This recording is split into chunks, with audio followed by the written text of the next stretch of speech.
여러분 안녕하십니까? 충남 전역의 가뭄이 심각한 가운데 상대적으로 양호한 천안 아산의 저수지 17곳조차 저수율이 50%를 넘지 못하는 걸로 나타났습니다. 이로 인해 천안과 아산의 과수 등 재배 농가들은 평년 저수율이 80% 이상이었지만 올해는 가뭄이 장기화되면서 피해가 불가피하다며 가뭄 대책을 요구하고 있습니다. 최근 보해체를 놓고 다시 논란이 불거졌던 금강 공주보는 농업용수 공급을 위해 15일부터 상시 개방 5년 만에 다시 물을 담기로 한 가운데 농민들은 그동안 보 개방으로 관정 100여 개가 말라붙었다며 대책 마련을 요구하고 있습니다. 공주보 담수가 시작되는 등 최근 가뭄 사태로 농업용수 공급 필요성에 따라 지난해 1월 정부의 공주보 부분 해체 결정은 재논의가 예상됩니다. 화재가 발생했을 때 불이 난 곳을 정확하게 감지해 집중적으로 물을 뿌린다면 더 빠르게 진화할 수 있겠죠.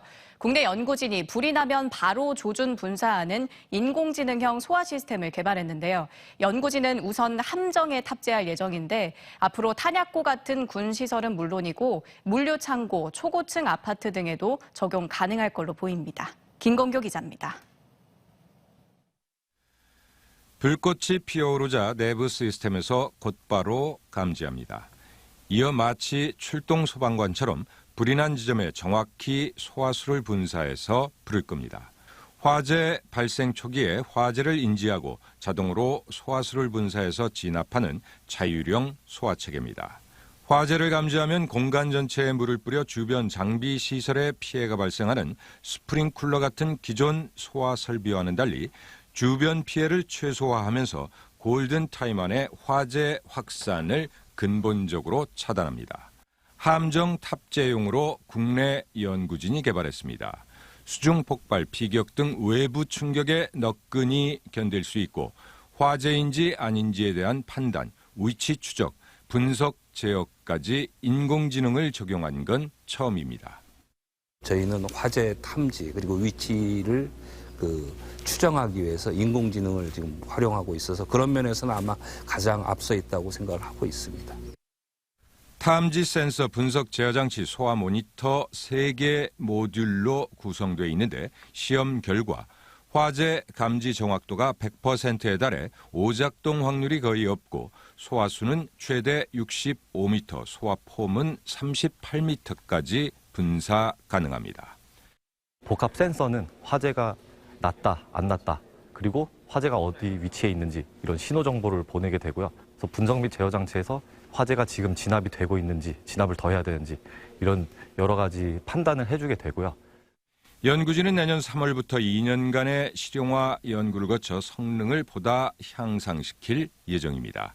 이렇게 되면 앞으로 함정, 탄약고, 전투기, 경납고 같은 군수 분야는 물론이고 여객선, 물류창고, 소방사다리가 닿지 않는 초고층 건물 등 민간 분야에도 폭넓게 활용 가능할 것으로 기대합니다. TJB 김건규입니다. 어젯밤 9시 40분쯤 당진시 송하급 보근리의 한 교차로에서 직진하던 택시와 우회전의 도로에 진입하던 승용차가 충돌했습니다. 이 사고로 승용차 운전자 31살 남성과 62살 택시기사가 크게 다쳐 병원으로 옮겨졌지만 숨졌고 택시에 타고 있던 승객 56살 여성은 경상을 입고 병원에서 치료를 받았습니다. 경찰은 승용차가 가드레일 쪽으로 향하면서 직진하던 택시와 부딪힌 것으로 보고 정확한 사고 경위를 조사 중입니다. 대전 지역 노인들이 일자리 사업에 참여하는 이유가 주로 생계비와 용돈 마련 때문인 걸로 나타났습니다. 대전 세종연구원이 지난해 대전시 노인 일자리 사업 참여자 300명을 대상으로 면접 조사한 결과 사업 참여 이유로는 생계비 마련이 57.3%로 가장 많은 가운데 용돈 마련과 사회관계 형성이 각각 18.3%와 8.7%로 뒤를 이었습니다. 일자리 사업 만족도는 77.6점으로 나타났고 사업 참여 전후 가장 큰 도움이 된 항목으로는 경제적 보탬과 일할 수 있다는 깨달음, 건강 상태 개선 등이 꼽혔습니다. 질병관리청이 최근 세계적으로 확산되고 있는 바이러스성 질환인 원숭이 두창을 2급 법정 감염병으로 지정했습니다. 특히 원숭이 두창은 온몸에 나타나는 피부 발진이 대표적인 증상인데요. 이 수두나 대상포진 같은 일반 수포성 질환들과 비슷해서 각별한 주의가 필요합니다. 이중선 개권의학 전문 기자입니다. 질병관리청이 2급 법정 감염병으로 지정한 원숭이 두창의 피부 발진은 수두와 매우 유사합니다. 피부 접촉이나 비말 등 공기 전파를 통해 감염된다는 점도 비슷합니다. 하지만 턱 밑이나 목 옆이 부어오르는 림프절 비대 증상은 원숭이 두창 환자에겐 흔하지만 수두 환자에게는 드물게 나타납니다. 발진 부위 역시 원숭이 두창은 발진이 얼굴을 비롯해 손바닥이나 발바닥까지 발생하지만 수두는 몸통의 발진이 집중되는 편입니다. 대부분 접촉이 있었던 부위, 손, 팔다리라든지 또는 성접촉에 의해서 감염되면은 성기 있는 부위에 발진, 수포 이런 것들이 생긴다. 대표적인 수포성 질환인 대상포진 역시 원숭이 두창과는 다릅니다. 대상포진의 경우 특정 부위에 띠 모양의 붉은 발진이나 수포가 생기고 림프절 비대 증상이 거의 없다는 점에서 원숭이 두창과 구별됩니다. 특정 부위에 바늘로 찌르는 듯한 느낌 등 극심한 통증을 동반한다는 점도 전신 통증을 동반하는 원숭이 두창과 다른 점입니다. 대상포진은 그 신경 분포하는 피부 쪽에 통증이 아주 뚜렷하게 나타나서 대상포진 앓고 나서의 그런 여러 가지 통증들이 오랫동안 박테리아 감염성 피부 질환인 농가지는 감염 경로가 전혀 다르고 물집이 터지면서 노란 딱지가 형성되는 것이 특징입니다. 여름철 만 6세 미만 영유아에서 주로 발생하는데 치료로는 일반적으로 항생제 연고를 바르면 되지만 잘 낫지 않는 경우 전문의 진료를 받아야 합니다.